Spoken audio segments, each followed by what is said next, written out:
Natasha, and thank you so much for joining me today. Well, I have been fun exploring sort of other options for creating cards other than stamps and die sets, and this is one of them that I've come across. This is the 12 by 12 Serenity sentiments. These are rub-ons, and they are from 49 and Market. Now this is a 12 by 12 sheet, so it's big. Then this one here is the 12 by 12 Serenity rub-ons. So one's sort of the sentiments and one is images. And these are pretty much, the same color scheme and the same sort of look and feel. So I am wanting to make a card set today using just these. So I want to make some different cards, show you at least 3 different sort of versions, 3 different ways to make cards. These are not necessarily all to go together, but I want to make sets of cards out of these rub-ons. So the way that I use the rub-ons is I like to cut them out so that I don't damage another image accidentally when I am adhering these down. So where to start? There are so many options here, which is one thing that I love. And I started out experimenting with a few of the 49 and Market rub-on sets, and they're really good quality and really good value. So I have sort of branched out and was looking at some of their other ones. So I purchased these 2 with the intention of them going together. Now I don't end up using the entirety of both sheets, so there's definitely still more room to make more, but I wanted to show you at least 3 different kind of approaches to how you could create using these sets. So as I said, I like to cut these out, that way I just feel I'm not going to damage anything else. Now these fit on my card front, but you can see that some of the foliage may come off the edge, so you'll see how I kind of work with that later on. But this one here I'm going to center at the beginning. This is on a card front, and I thought I was just going to attach the card front to it, but plans change, and that's okay. They do with me too. So I'm just using, they give you a little popsicle stick or a little plastic popsicle stick in the sheet there. I prefer my little bone folder. It is not a fancy one. It is a cheap and cheerful bone folder, sorry, but it does the job, and it has that flat edge to it, which is how I prefer to put the rub-ons on. And then from here I was like, no, I want this to be more of a strip through the middle sort of, yeah. So I cut off the edges, and then I have some chipped sapphire ink. I thought this would go nicely with the sort of browns and vintagey colours that were on the word you. This is the scrapbook.com mixed stripes stencil. Now this one felt versatile to me, so this is the first time that I have been using this one, but this is a new one that I picked up, and I think my mind just goes a bit wild with this one, so I'm going to keep this so plain and simple today. I'm just using a finger dauber because that's what I find easiest to use with my inks, and obviously a distress oxide. And I'm just going to take the top and the bottom of this is the actual card base, so it's 4 1/4 by 5.5 inches, and then I'm just going to move the stripes along and kind of suit myself with which ones I want to use. I don't know why I have it in my head, but often I just like to use the same space over and over again. I'm not sure if it's because it's less cleaning or what it is, less wastage of ink. I'm not sure what it is, but I do that and I don't even know why. So I am going to then turn it the other way and make a gorgeous little pattern. This is so simple. The stencil does make it very easy. Absolutely, I could do this using some mint tape or low-tack tape to do this, but this is quicker, I will admit that, and that's one of the reasons that I went ahead and purchased this one. So I've got the top there. As I said, I know that U panel is going to go through the center, so I know I don't need that part. Otherwise I probably could have just done the whole card front. That would have looked stunning as well. And then I'm just going to keep going across, same pattern. There could have been lots of colours that I could have chosen for this one. Chipped sapphire is one of my most favourite colours in the entire Oxide range. I absolutely love that deep dark blue colour, so I definitely gravitate towards it. However, obviously you could have used any colours, and as I said, these cards that I'm creating today, they are not necessarily all meant to go together. It's meant to give you a different range of the ideas that how you can go about using these rub-ons. So you can see that once I put the U do down the center there. You can't even see that I didn't do the middle. And then all I'm going to do is add a couple of gems just to brighten this up a little bit. But you can see that I've forgotten to put anything else with the sentiment. So just watch me sort of carry on through this without doing anything else. And I put all the little gems on. All of these gems are from Alina Crafts, and that is pretty much the extension of my gem collection. I keep it all in one place, and that makes it really easy to sort of see the colors, see everything that I need. And yeah, as I said, I'm going to go ahead, I'm going to put these little gems on. I'm using some matte medium, Ranger multi-medium in the matte finish.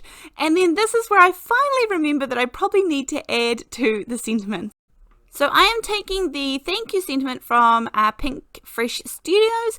This, I'm actually not taking any of the large ones. I'm taking the sort of sub sentiments, and I'm just using portions of them, little parts, so that my bigger sentiments make sense.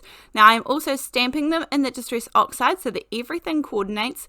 Distress Oxides are definitely not my favorite to stamp in, but with a little bit of practice and some good quality stamps, it works well. If you are going to have acrylic stamps and things, my preference is to use something like a VersaFine clear ink, because I get much better results that way on those stamps. So I use both, but just when I'm using Distress Oxide, I want to give myself the best chance, because I don't often find that they are the best for stamping just for me.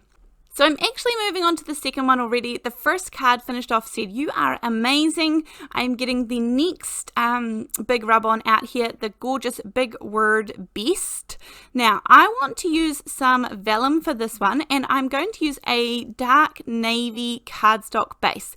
Now I like this foliage, but some of it is going to come off the edge, and I feel like it's a bit one-sided on the word, so we like to change things around. I am going to trim this off, hopefully so that you can barely notice, straight down the edge of that word, and I'm going to show you where I will pop it in a minute.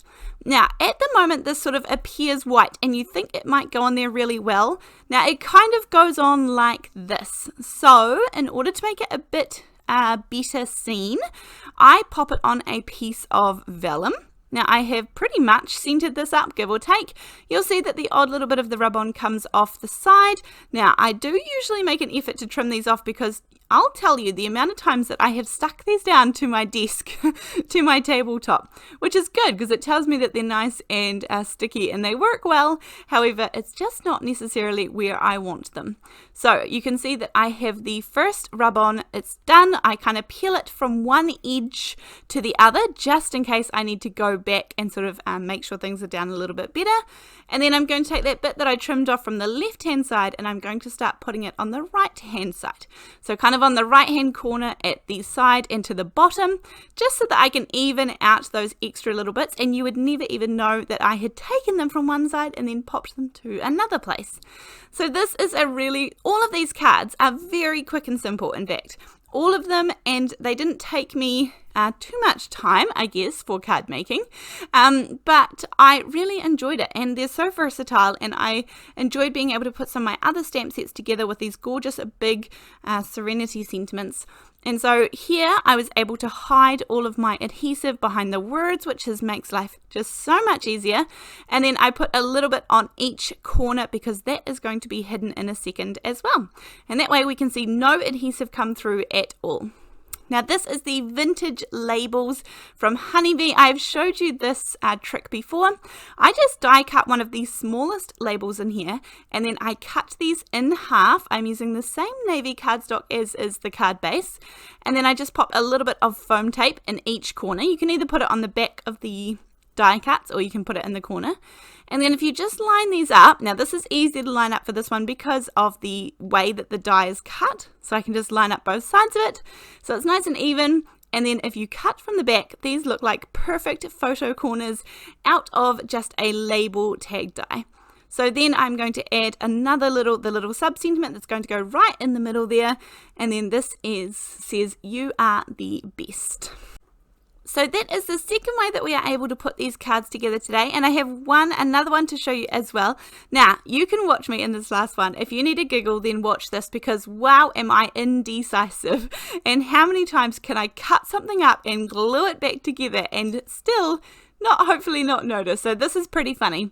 I'm taking one of the bigger one of these labels now, and I have die cut it in both that navy color and some white cardstock. Now I want these to layer up somehow. And in my mind, these are obviously both the same size, and I want them to layer. So I want to see one behind the other. So you've got a few options when it comes to this. I'm going to take the big rub-on says You from the Serenity Sentiments, pop this on, and then here is where I start. Now this is pretty funny. I actually really enjoyed editing this because I was laughing so much at my indecisiveness. So I could have used the bigger set, the bigger label in the set, but it was too big. It took up too much space. This was the perfect size, and I just wanted a hint of a shadow behind it. So my first original thought, first of all, I guess we'll put on the little sub-sentiments which I can cut out from there, and then it says, "You are my reason." I love this one, and this one actually ended up being a sweet Valentine's card for somebody, and that's really nice. I thought it wasn't traditional colours at all, but one of my friends had picked it out of her stash for her husband, so I thought that was really sweet. It probably, I didn't even necessarily mean it to be a Valentine's card. It could have been an anniversary card or something like that, but anyhow, so first of all, I'm going to cut directly vertically through this label. Then I add a little bit of double-sided tape, and that is going to be, I thought what I would do is move one slightly to the left and one slightly to the right, and that way I would have a nice shadow. You barely notice that it doesn't connect up the top unless you're kind of looking for it. But when I started to put this together, it just didn't look right. So I'm going to tape this back together the way that it was. And I thought I'll just keep it whole, I'll just keep it as it is, and I will move the thing up so it just has like a little drop shadow to it. So you kind of move it up and to the left, and then it would have a drop shadow. Well, I didn't like that either. So before I stuck this down, you can see I'm holding it there and I'm hesitating because it's just not right. And so I pick it up again and nope, not going to work. This isn't what I wanted. And so this time I'm going to cut this horizontally. I'm going to cut it the other way. Now this poor label is actually doing really, really well at this point, because it's been cut up and it's been put together a lot, but this time I'm going to put half of the label to the very top and half to the very bottom, and this is far more, for whatever reason, what I was thinking. So that was a very long way to go about it, and you would barely notice that it doesn't quite meet up at the sides unless you were directly looking for it. So this is the one that I'm going to use the rub-ons that have the butterflies and all of the foliage. It's got a lot of sort of splatters, water splatters, it's got text, it's got all the good things. So all I'm doing here, this is directly onto my card base at this point, and I have actually taken one large piece of foliage and I've kind of cut it up into bits and pieces because there's no point putting it right and directly in the middle. That's going to be covered up, and frankly that's just a waste of these gorgeous rub-ons. So I always try to stretch my supplies where I can. And here I am making the effort to cut the edges off these because I do not want all of this sticking to my desk.